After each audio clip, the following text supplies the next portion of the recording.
Olá, meu amigo, minha amiga. Tudo bem com você?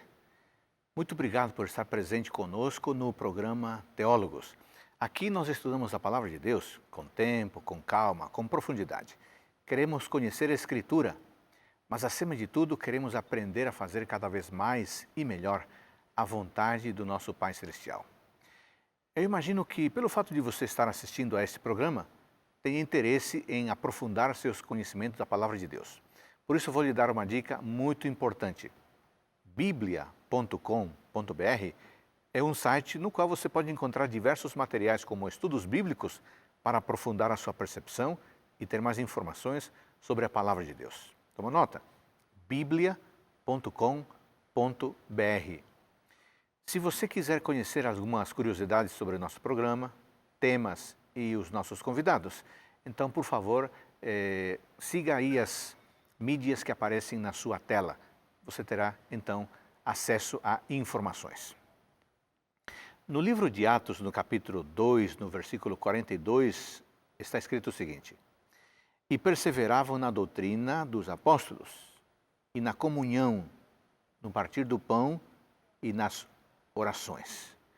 No verso 44 diz: tinha tudo em comum. E no 46, diariamente perseveravam unânimes no templo.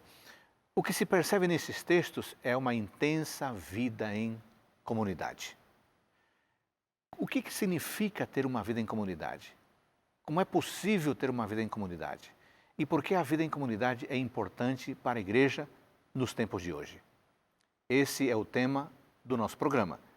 Está começando Teólogos.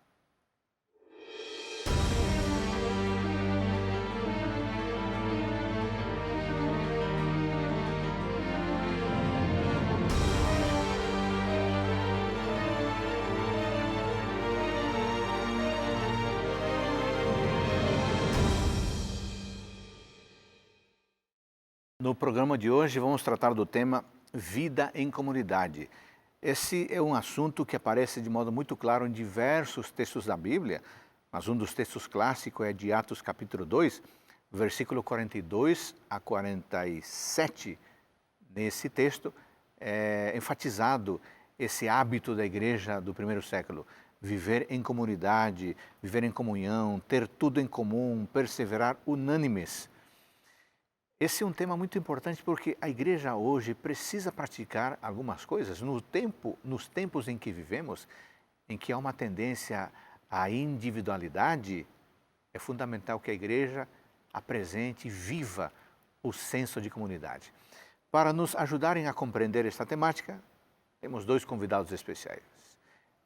Pastor Charles Savian. Muito obrigado por sua presença, por você estar conosco, tirar esse tempo, vir e acompanhar e nos ajudar a abrir o texto e explicá-lo para o nosso amigo telespectador. Muito obrigado, pastor Adolfo. Para mim também é um prazer estar aqui com vocês, nesse programa que tem o objetivo de expor a palavra de Deus para todos os nossos telespectadores. Você é professor de teologia na Faculdade Adventista da Bahia. Aliás, o site da instituição é fadba.edu.br. Você é casado, certo? Sim, graças a Deus. Fale um pouquinho da sua família, por favor. Ok. Minha esposa se chama Maria Auxiliadora, conhecida também por Dora. E nós temos duas filhas, Bruna, de 16, e Brenda, de 13 anos. Muito bem. E nós estamos ali na Faculdade Adventista da Bahia, já somando 2 períodos, mais de 5 anos, e temos a felicidade de servir ao Senhor naquele local. Muito obrigado mais uma vez pela presença. O outro convidado, o pastor Manuel Chaves, que também trabalha na Faculdade Adventista da Bahia, como professor de teologia. Muito obrigado por estar conosco mais uma vez. Obrigado, professor Adolfo. Realmente é um prazer poder participar e compartilhar conhecimento da palavra de Deus. Você também é casado. Fale um pouquinho da sua família, por favor. Casado, minha esposa chama-se Norma, não temos filhos, né? Temos os alunos por onde temos passado, são os filhos adotivos espirituais. Mas já somos casados, estamos completando exatamente 24 anos de convivência matrimonial. Ano que vem é boda de prata, né? Pois Serão as bodas de prata. Vai ter festa. Festa especial. Convide para a festa. Exatamente. E temos juntos compartilhado o ministério pastoral por onde passamos. É um grande privilégio estar com minha esposa fazendo parte dessa missão tão especial. Além do curso de teologia, do qual vocês são professores, que outros cursos podemos destacar da FADBA? Ok. Ali na FADBA nós temos cursos na área de saúde, como fisioterapia, enfermagem, psicologia, odontologia, na área administração, ciências contábeis, secretariado. Pedagogia também? Pedagogia, sim. Não podemos esquecer nenhum. Vamos fazer o seguinte, nós temos um vídeo que vai dar essas informações e uma visão geral, que é provável que algumas pessoas não conheçam a faculdade. Então vamos lá agora, preste atenção ao vídeo que você vai assistir nesse instante.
Bom, agora você tem uma noção do que estamos falando, do lugar onde o pastor Charles e o pastor Manuel estão vindo. Aliás, agradeço à instituição por apoiar ao programa Teólogos, permitindo com que 2 dos seus docentes estejam aqui em nosso programa. Tá bom? Faltou mencionar um curso? Olha, gestão da tecnologia da informação. Né? Gestão de TI. Para o pessoal não ficar chateado que no curso não foi mencionado. Exatamente. Bom, o nosso tema de hoje é vida em comunidade. Nós lemos em Atos 2, 41 a 44 que os irmãos daquela época se dedicavam à comunhão, eles mantinham-se unidos, tinham tudo em comum. Há diversos textos que falam sobre isso, mas para início de conversa, o texto de 2,41 afirma que os crentes se dedicavam à comunhão. O que isto revela sobre a necessidade que o ser humano tem de se envolver e desenvolver uma vida em comunidade? Sim. Faz parte da essência do ser humano isso? Com certeza, pastor. A Bíblia, quando conta a história da criação, menciona Deus criando um ambiente perfeito, onde não havia nenhum tipo de pecado. No entanto, Deus olha para o ser humano no ambiente perfeito e diz: não é bom que o homem esteja só. Uhum. E, como diz o doutor Elias Brasil, né, isso deve chamar nossa atenção. Como Deus pode dizer isto no ambiente onde tudo é perfeito? Né? Uhum. Mas, na verdade, a gente sabe que o ser humano criado, à imagem e semelhança de Deus, carrega esse DNA relacional. Então, é uma necessidade inata do ser humano, a convivência, se relacionar com outras pessoas. Faz parte da natureza humana. Bom, é significativo nós termos esse texto logo no início da Bíblia, né? Aliás, podemos até mencioná-lo aqui em Gênesis 1:26. Façamos o homem à nossa imagem e à nossa semelhança. Pastor Charles, Pastor Manuel, você tem trabalhado em outros lugares, você também em outros lugares, mesmo como pastor de igreja, né? Vocês notam que esse senso de comunidade é realmente inerente ao ser humano, independente da classe social, da classe econômica? Todos precisam de gente? Sim, é bem visível e a sociologia define que o homem é um ser gregário, né? Ninguém é uma ilha. E a gente percebe isso em outros meios também. As pessoas se juntam, tem aquele pessoal que gosta de juntar-se para o futebol, né? Tem as mulheres que gostam de juntar para um momento social. Então, há esses elementos de união e as pessoas se ajuntam, se agrupam por afinidades. Então, no meio cristão, sem dúvida, temos uma motivação ainda maior pelo conhecimento que temos de que quando nós nos relacionamos, nós nos conectamos com um detalhe importante da semelhança de Deus, que é essa vida comunitária, a vida em comunidade. Agora, pastor Charles, o texto diz, e perseveravam na comunhão. O que é comunhão? Aqui o texto diz koinonia. Qual é o significado bíblico de comunhão? É simplesmente se juntar? Não, é muito mais do que isso, pastor. Nós temos, à luz dos textos bíblicos, a ideia de ter vida em comum. Não é apenas socializar, se confraternizar, mas é viver num relacionamento de interdependência, de edificação mútua, em que nós compartilhamos o que nós pensamos, o que nós sentimos e buscamos o bem uns dos outros. Aliás, na Bíblia está cheia, a Bíblia contém várias passagens com essa expressão, uns aos outros, uns aos outros. Alguém já fez um estudo e apontou mais de 50 referências positivas, porque há também as negativas dos uns aos outros, né? Em que sempre é dito, amai uns aos outros, orai uns pelos outros, confessai os vossos pecados uns aos outros e assim por diante. Que tal a gente ler um desses, que é o de João 13? Ótimo. Você poderia ler para nós? João 13, 34 e 35, que exemplifica um dos tantos textos bíblicos que dá importância à comunhão. Ok. João 13, 34 e 35 está escrito. Aqui Jesus falando. Novo mandamento vos dou, que vos ameis uns aos outros, assim como eu vos amei, que também vos ameis uns aos outros. Nisto conhecerão todos que sois meus discípulos, se tiverdes amor uns aos outros. Então, 3 vezes a expressão aparece aqui nos lábios de Jesus, né? E foi realmente Jesus quem incutiu na mente da igreja, dos primeiros discípulos, essa ideia de vida em comunidade. Então, pastor Manuel, não é suficiente que apenas nós cultivemos o amor, a comunhão com Deus. É fundamental que a comunhão seja também com o ser humano, né? No âmbito horizontal, No né? âmbito horizontal. Nas relações pessoais. É importante também ressaltar que esse texto de Atos, ele também mostra uma restauração do plano de Deus. Porque apesar do ser humano ter essa questão inata de se agregar, se agrupar, o pecado distorceu isso. Então hoje também nós temos pessoas que preferem se isolar. Só que esse não é o plano de Deus. Então aqui, com a vivência da igreja cristã, eles estão restaurando também esse plano de Deus de que nós estejamos juntos com tudo em comum, com um propósito específico aqui para adoração, para compartilhar as experiências da vida. E isso ajuda a restaurar o que o pecado distorceu na experiência humana, que é esse isolamento, essa questão de ficar a sós, né? A solidão, uma consequência natural do pecado. E quando falamos da vida em comunidade, estamos falando de restauração do plano de Deus para o ser humano. Muito bem lembrado. Pastor Charles, haveria uma relação entre a vida em comunidade e o fato de Deus ter nos criado à sua imagem e semelhança? Profunda relação, pastor. Profunda relação dentro dessas duas verdades, porque como Deus, a Bíblia revela Deus como uma pluralidade de pessoas, Pai, Filho e Espírito Santo, num só Deus, essa imagem de Deus está também no nosso DNA como seres humanos criados. Então, nós devemos tomar como referência a própria divindade a fim de estabelecermos relacionamentos autênticos e saudáveis. A nossa matriz, por assim dizer, da vida em comunidade é a própria divindade, porque Deus sempre existe em comunidade. Deus, o Pai, Filho e Espírito Santo, representam uma comunidade perfeita, que serve de referência para os seres criados. Então, poderíamos pensar, amigos, que o fato de Deus ser Pai, Filho e Espírito Santo, a Trindade, isso seria um fundamento teológico para a prática, a compreensão disso na igreja local?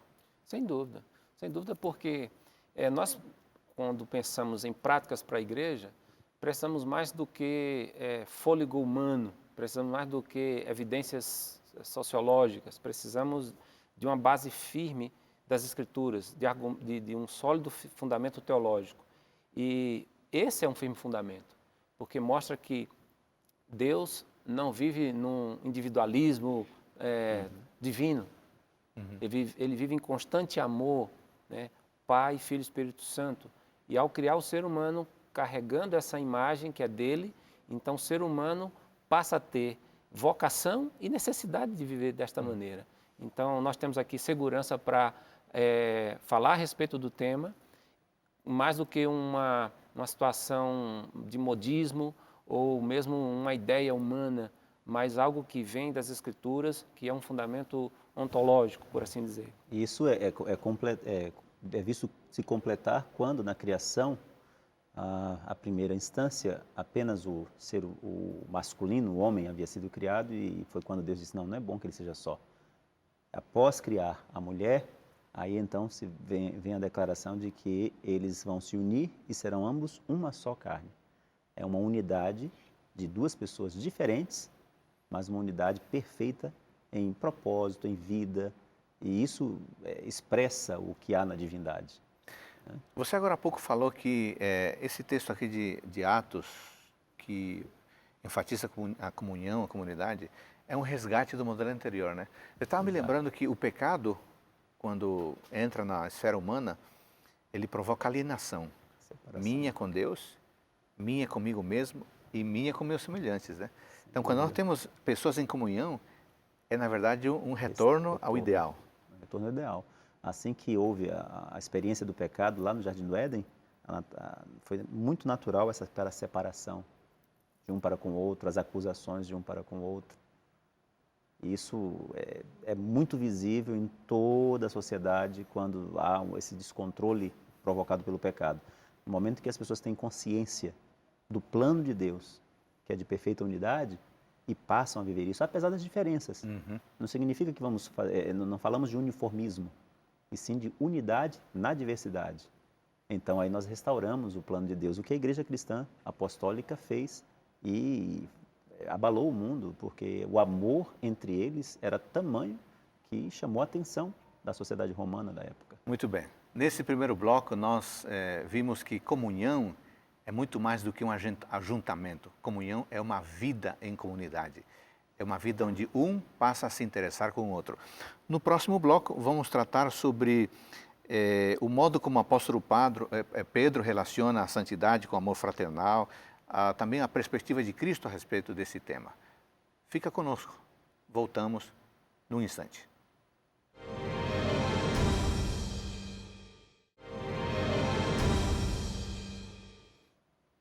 No programa de hoje estamos tratando da vida em comunidade. Lemos o texto de Atos, capítulo 2, versículos 42 em diante, onde percebemos claramente a intenção e a prática do grupo da igreja daquela época. Viver próximo, mas não apenas se juntar, mas de fato ter uma vida em comunidade. O pastor Charles, Jesus Cristo fez um pedido pela unidade dos seus discípulos. Como é que isso fortalece e ao mesmo tempo amplia nossa percepção de comunidade ou de vida em comunidade? Olha, essa parte da vida de Cristo, ela é muito especial para a nossa reflexão sobre esse tema, porque diz respeito às suas últimas palavras, não exatamente na cruz, mas ele estava às vésperas da sua morte, né? Então, capítulo 17 do Evangelho de João, a chamada oração sacerdotal de Cristo, apresenta uma súplica de Cristo a respeito da sua futura igreja. No capítulo 17, verso 22, ele diz o seguinte: eu lhes tenho transmitido a glória que me tens dado, para que sejam um, como nós o somos, eu neles e tu em mim, a fim de que sejam aperfeiçoados na unidade, para que o mundo conheça que tu me enviaste e os amaste, como também amaste a mim. Aqui você percebe ele pedindo a Deus que eles sejam aperfeiçoados na unidade e que sejam um como ele era com o Pai.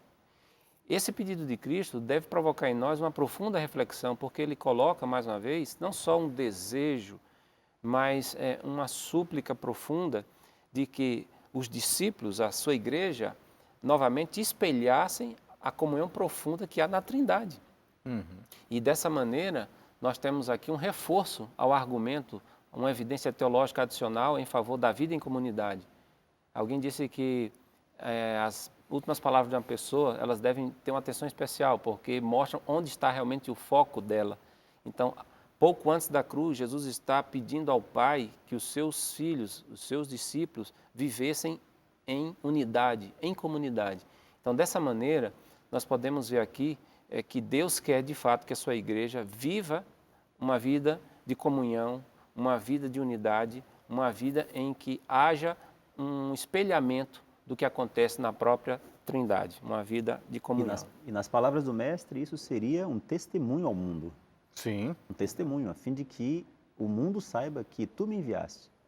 Há um estudo de um sociólogo norte-americano, Rodney Stark, que estudou sobre o crescimento da igreja cristã no berço do Império Romano, e a preocupação dele, ele não é um sociólogo cristão, a preocupação dele era ver do ponto de vista da sociologia, como que aquele movimento tão pequeno conseguiu até desbancar a religião oficial, que era pagã.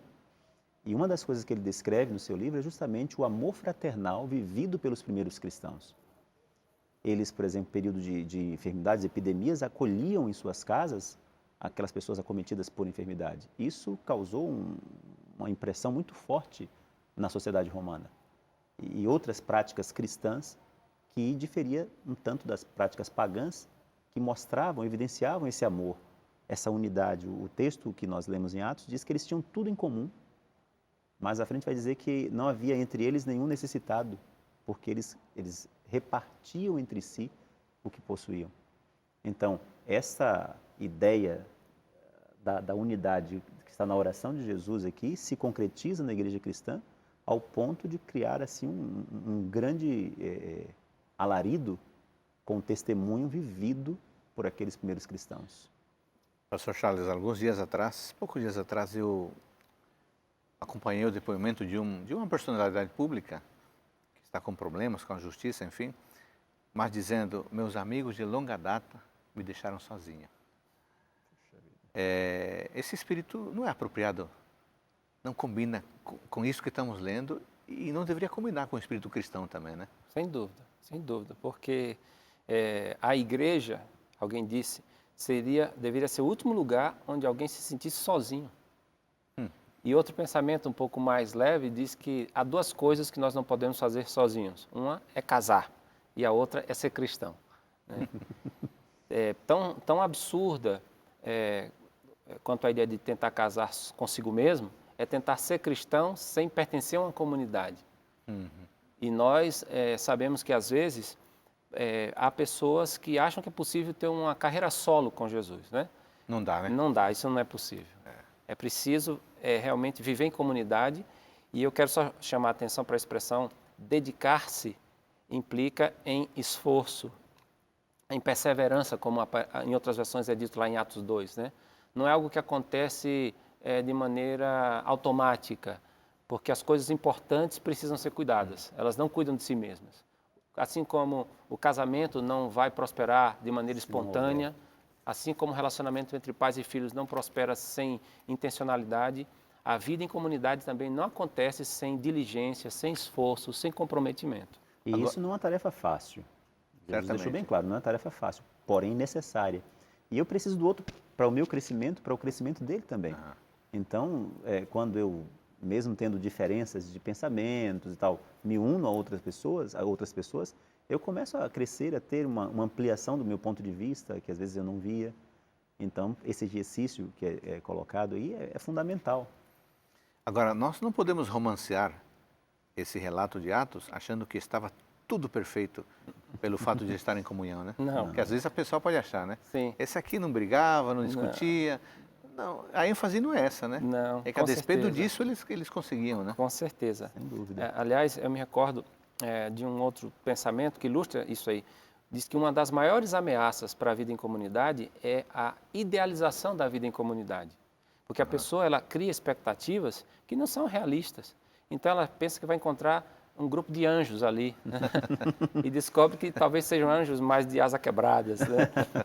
E na verdade, alguém já falou também que qualquer ajuntamento de 8 a 10 pessoas, haverá pelo menos uma que necessitará de tolerância extra. E quando nós não percebemos essa pessoa, a gente deve desconfiar. Provavelmente essa pessoa sejamos nós mesmos. Até no grupo dos 12 de Cristo tinha um, né? Tinha. O pastor Manuel, de que modo o apóstolo Pedro relaciona a santidade com amor fraternal? É interessante a história de Pedro no grupo dos discípulos, né? Porque ele recebeu essa carga extra de compaixão e de paciência de Jesus. Exato. Né? E Jesus levou os outros a terem essa paciência com ele. Sim. Eu queria convidar a abrir a primeira carta de Pedro. Ele recomenda isso para as igrejas também. Primeira carta de Pedro, no primeiro capítulo, ele faz uma recomendação. Eu penso que a partir de uma observação pessoal daquilo que vivenciou, né? Então ele escreve aqui na primeira carta, capítulo 1, verso 22. Está escrito assim: tendo purificado a vossa alma pela vossa obediência à verdade, tendo em vista o amor fraternal não fingido, amai-vos de coração uns aos outros ardentemente. Eu fico associando esse conselho de Pedro com as 3 perguntas de Jesus junto ao mar. Sim. Quando depois da ressurreição ele pergunta para Pedro: você me ama? Você me ama? Sim, eu amo. Então cuide das minhas ovelhas. Por 3 vezes. E Pedro entendeu que ele precisava amar ardentemente as pessoas. Sem fingimento. Sem fingimento, amor real, sabendo que as pessoas têm seus defeitos, suas dificuldades, precisam de tolerância, de compaixão. E agora ele está admoestando a igreja a fazer o mesmo. E ele pode dizer isso porque ele aprendeu a fazer. Ele aprendeu realmente a ter essa tolerância, esse amor. E o aconselhamento de Pedro aqui é justamente isso. Tendo em vista o amor fraternal não fingido. É o conselho apostólico que nós devemos buscar dia a dia. De repente, no relacionamento com aquele irmão ou aquela irmã, ou aquela pessoa do trabalho que parece ser um pouco intolerável, pensa nisso. Eu sempre penso nas 3 perguntas que Jesus fez a Pedro. Você me ama? E aí se eu digo: Senhor, eu te amo, então cuide dele. Transmita esse amor para ele. Olha, é realmente uma orientação que exige um alto compromisso da nossa parte para o seu cumprimento.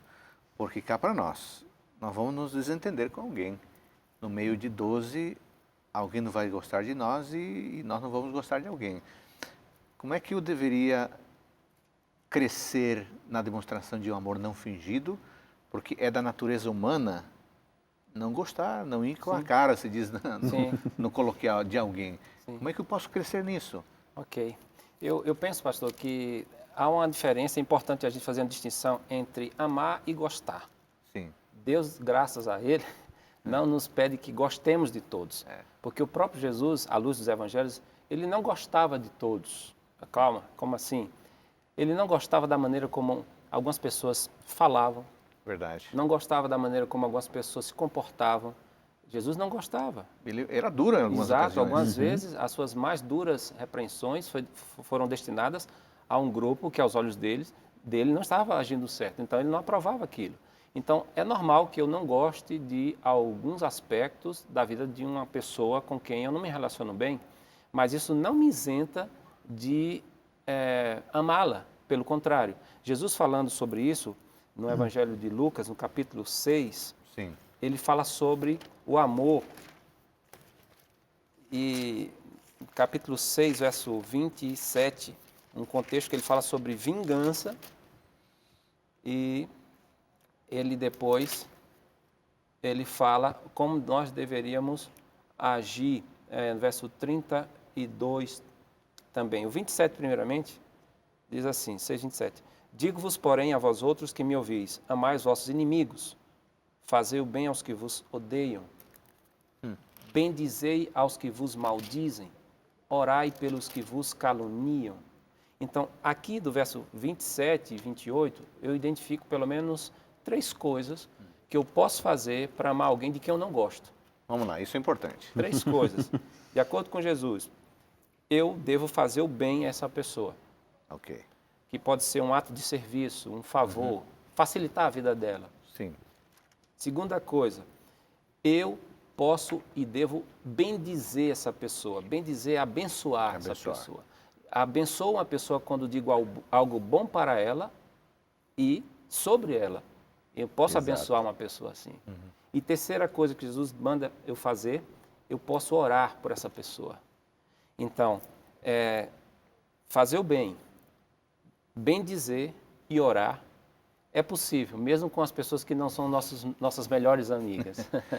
Olha, isso aqui é muito importante e nasce aqui da compreensão do texto bíblico. Você que me acompanha, eu tenho certeza, não posso dizer que eu tenho certeza, mas eu suspeito que você, se você é um ser humano como eu, haja alguém na sua vida de quem você não gosta. Não consegue conviver.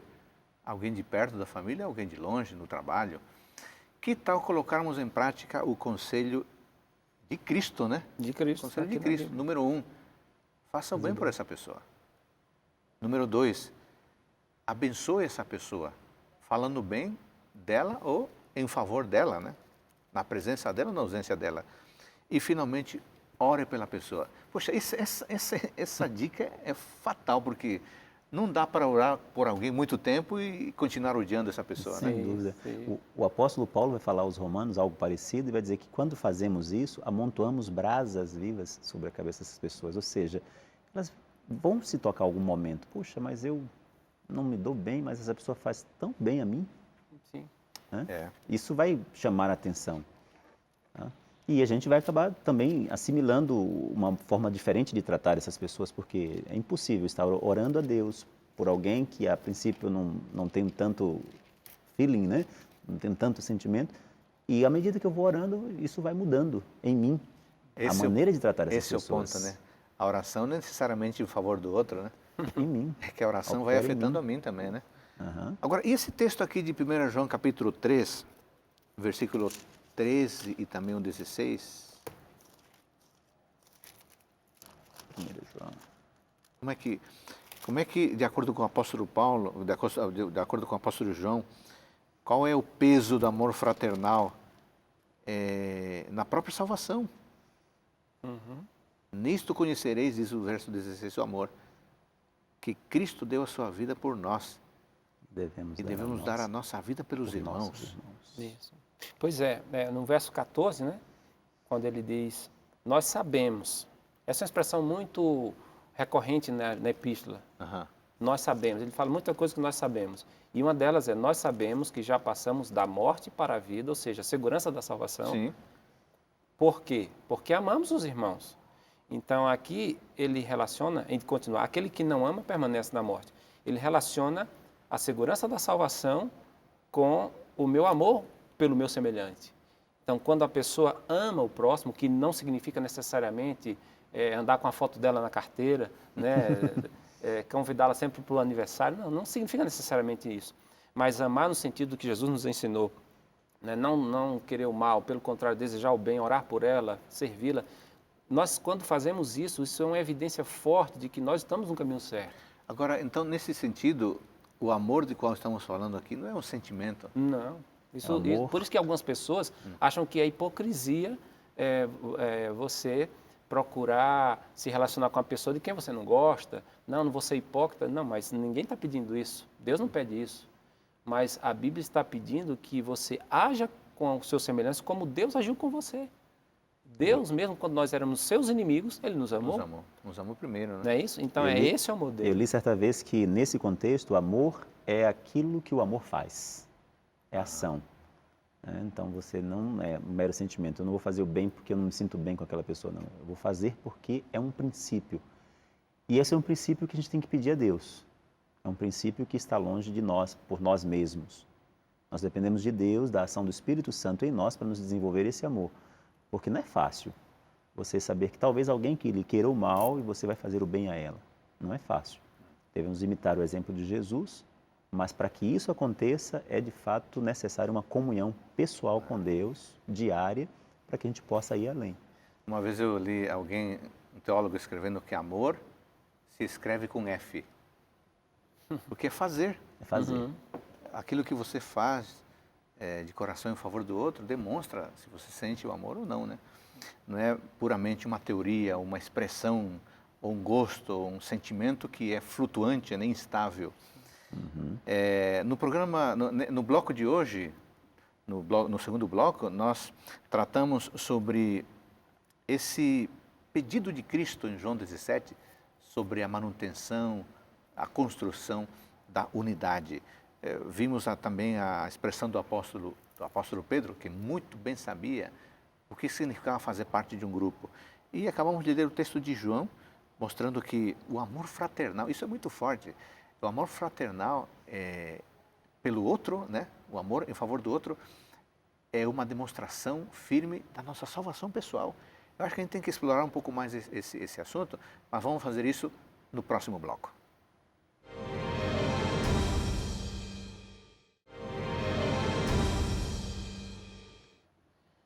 No programa de hoje estamos falando sobre a vida em comunidade. Esse não é um pedido que nasce no nosso coração, porque naturalmente nós somos contra as coisas boas. A nossa natureza pecaminosa nos leva a praticar o mal. O pedido de nos mantermos unidos é um pedido do próprio Cristo, porque essa é uma evidência de que somos seus filhos e suas filhas. Pastor Manuel, nós terminamos falando no bloco anterior o texto aqui de 1 João, capítulo 3, citamos o 13, aliás, o verso 14, o verso 16. À luz do verso 14, diz, nós sabemos que já passamos da morte para a vida, porque amamos os irmãos. Aquele que não ama permanece na morte. Estaria correto pensar, a partir desse texto, que o modo como nos relacionamos com o nosso próximo evidencia o nosso nível espiritual? Sem dúvida nenhuma, sem dúvida nenhuma. E o João deixa bem claro esse processo, essa mudança de status da vida no pecado, na morte, para a vida em Cristo, agora na vida eterna, salvação, evidenciado pela maneira como eu trato meus irmãos. Ele vai dizer também na epístola que é impossível a mim dizer que amo a Deus, a quem eu não conheço fisicamente, se eu não aprendi a amar meu irmão. Como é que eu vou evidenciar isso? Então, a evidência de que, de fato, eu estou na vida, na luz, no reino de Cristo, é a maneira como eu me relaciono com as pessoas. Então, parece que há uma incoerência da parte de alguns que toda a vida é maltratando as pessoas, às vezes a própria família, os familiares ali, as pessoas mais próximas, filhos, e se dizem cristãos. É incompatível à luz desse texto, esse tipo de relacionamento. Você pode ter um temperamento mais explosivo, no entanto, você precisa dominar esse temperamento através da ação do Espírito Santo, né? O domínio próprio é necessário. Então, se eu me relaciono bem com as pessoas, se eu demonstro o verdadeiro amor por essas pessoas, o amor desinteressado em favor delas, eu estou evidenciando de que algo maravilhoso aconteceu comigo. E esse algo foi a transposição do reino das trevas para o reino da luz. Pastor Charles, o ensinamento bíblico é que o verdadeiro amor poderia nos levar ao extremo de dar a vida pelo outro. Isso é literal? Boa pergunta. Bom, pode ser literal, dependendo da situação, né? Nós temos exemplos bíblicos e na história de pessoas que deram a sua vida em favor de outra. Mas aqui eu entendo que o texto está se referindo, primeiro, a uma questão de atitude, de sentimento em relação ao próximo, de dar a vida no sentido de dar a sua atenção, de voltar-se para o outro, de não pensar em si, em si mesmo, primeiramente. Por quê? Aqui diz, dar a vida. Muitas vezes nós não queremos dar nem bom dia, né? Não queremos dar nem oi, mas a Bíblia está dizendo que devemos estar dispostos a dar a vida. E eu entendo que a maneira mais consistente e efetiva de dar a vida, sem perdê-la, é dar o tempo, dar atenção, é ser menos apressado, especialmente com aqueles que podem parecer que não tem nada a nos dar em troca, né? E uma pessoa me falou uma vez que isso acontece muitas vezes com crianças e com idosos. Quando uma criança ou um idoso pede atenção, a nossa atenção, às vezes a tentação é não dar essa atenção, porque se pensa, não, por que uma criança pode me dar? Não vai agregar nada. Assim também se pensa algumas vezes em relação a uma pessoa idosa. E isso é um reflexo da falta da atitude recomendada por Cristo, que é amar o semelhante, seja ele criança, jovem, adulto, idoso, porque foi criado à imagem e semelhança de Deus. Muito bem lembrado isso. O verso 16, o final, nós devemos dar a vida pelos irmãos. Me parece que no verso 17 confirma o que você falou e acrescenta um outro elemento, que é o elemento de viver em benefício do outro. Porque o verso 17 diz, ora, aquele que possuir recursos deste mundo e vir a seu irmão padecer necessidade e fechar-lhe o seu coração, como pode permanecer nele o amor de Deus? Quer dizer, eu posso dar a minha vida beneficiando o outro, ajudando o outro naquilo que é necessário. Isso então vai evidenciar a maturidade, a natureza na minha própria espiritualidade. Nós temos exemplos que poderíamos evocar aqui de pessoas que fizeram exatamente isso, como Irmã Dulce, a Madre Teresa de Calcutá, pessoas que dedicaram sua vida, o seu tempo em prol do outro, evidenciando o amor que tinham por Deus. O que as moviam, se não o amor por Deus, em ajudar o seu próximo? No dia a dia nós encontramos pessoas que talvez em menor escala também fazem algo semelhante. Né? Então isso é importante e à medida que o tempo vai avançando, nós vemos que há uma necessidade muito grande desse tipo de pessoas. Né? Hoje, com o corre-corre da vida moderna, pós-moderna, as pessoas estão sem tempo até mesmo para os seus familiares. E nós precisamos corrigir isso, entendendo que é um mandamento de Cristo. Né? É um mandamento. Aqui no verso 19 diz, filhinhos, não amemos de palavra, nem de língua, mas de fato e de verdade. Esses dias eu li um artigo mostrando como, na era do selfie, como as pessoas precisam publicar que estão ajudando alguém. Como as pessoas precisam postar uma foto porque estão cumprindo este ou aquele trabalho em tal lugar. Então, parece que mais importante do que a ação é a publicação. A advertência do apóstolo é clara, não precisamos não devemos amar de palavra nem de língua, não precisa de publicar, mas de fato e de verdade, né? Sim. Jesus, no Sermão do Monte, ele adverte quanto a esse tipo de conduta. É verdade. Aquilo que a tua mão direita fizer, a esquerda não precisa saber. Ele está referindo-se justamente a você não publicar como faziam os fariseus, né? Ia dar uma esmola, então fazia de tudo para que todos vissem que eles estavam fazendo isso. O fazer o bem sem olhar a quem e sem interesse em retorno é o que vai no cerne desse texto bíblico. Eu acrescentaria também o aspecto de não fazer o bem, não fazer um ato de caridade como um ato de proselitismo. Ou seja, eu estou fazendo isso porque eu quero trazer você para a minha religião. E se a pessoa não quiser passar para a minha religião, eu a amaria mesmo assim? Porque o amor, ele não usa subterfúgios, ele fica em pé sozinho. Exatamente. Ele não precisa, ele não é uma isca, é uma manifestação da natureza de Deus que ele compartilhou conosco. O apóstolo Pedro diz isso, né? Que nós somos chamados para sermos coparticipantes da natureza divina. E a Bíblia vai dizer que Deus morreu por nós quando nós éramos ainda seus inimigos. Exatamente. Sem nenhuma garantia de que nós iríamos corresponder. Ainda que tenhamos a consciência de que o maior bem, claro, que eu posso fazer a alguém é, de alguma forma, me deixar ser usado como um instrumento para que ele possa também participar do reino dos céus. Sem dúvida. É o maior bem. Aqui em 1 Coríntios, capítulo 12, versículo 24 a 26, vamos ler esse texto, 1 Coríntios 12, 24 a 26. 12, 24. Mas os nossos membros nobres não têm necessidade disso, contudo Deus coordenou o corpo. Está falando da metáfora do corpo. No 26, de maneira que se um membro sofre, todos sofrem com ele. E se um deles é honrado, com ele todos se regozijam. Então aqui o autor bíblico acrescenta o elemento da oportunidade de estar presente, de aliviar a dor e também a chance de desfrutar da alegria quando um tem alegria. Interdependência, né? Interdependência, nos sentirmos coparticipantes de todas as alegrias que alguém vive ou de suas tristezas. O que é mais fácil será, hein?